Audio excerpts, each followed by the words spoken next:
Magpapasko raw noon kung kailan napakaraming gastusin na timingan pang nagkasakit ang bunsong anak ni Mara. Di niya tunay na pangalan. Napakapit tuloy siya sa online lending. Wala siya masyado kasing requirements, kaya parang naengganyo ako na mag-apply. Tapos sabi naman nila hindi ka haharasin, ganon. Pero ang pangako, mabilis na napako. Sa 2,200 pesos na inutang ni Mara, nasa 1,400 pesos lang ang kanyang natanggap. Dahil umano sa iba't ibang fees. 45 days din ang palugit para magbayad. Pero 1 linggo pa lang mula ng umutang. Hinaharas na umano siya. Pinopost sila ako sa mga kamag-anak ko, scammer, ganon. Tapos kung kani-kanino sila nagpo-post. Basta sa mga friend ko. Yung mga contact ko, yun, tinawagan nila, tapos nagte-text sila na about sa akin na sila daw po ang magbabayad pag hindi daw po akong nagbayad.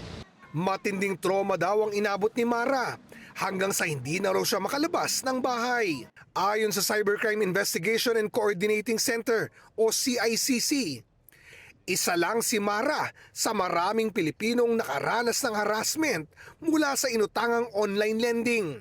Mula nga nitong Enero lang, umabot na daw sa 599 na reklamo ang nakarating sa CICC. Minsan nga hindi mo na pinupuntahan yung mga applications.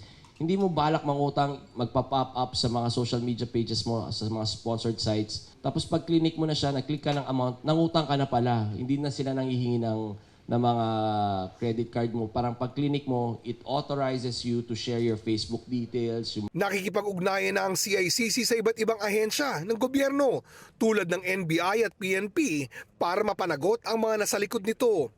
Inilunsad din nila ang kampanyang Fast Cash, mag-ingat sa scam, para may masusumbungan ang biktima sa kanilang hotline 1326. Payo ng CICC, pansinin ang mga red flag bago mangutang.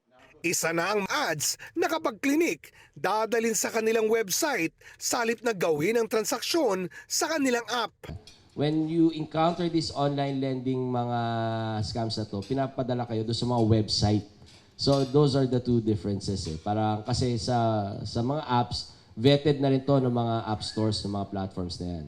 Magduda din daw kung pakiramdam mo, para kang minamadali. Pag hindi mo clinic to or hindi mo inutang to ngayon, mawawala to in 24 hours. May sense of urgency. Batid daw ng CICC na marami sa mga online lending scams ay nakabase sa ibang bansa. Pero may mga tao raw ito dito sa Pilipinas at yun kayang-kaya daw nilang mapanagot.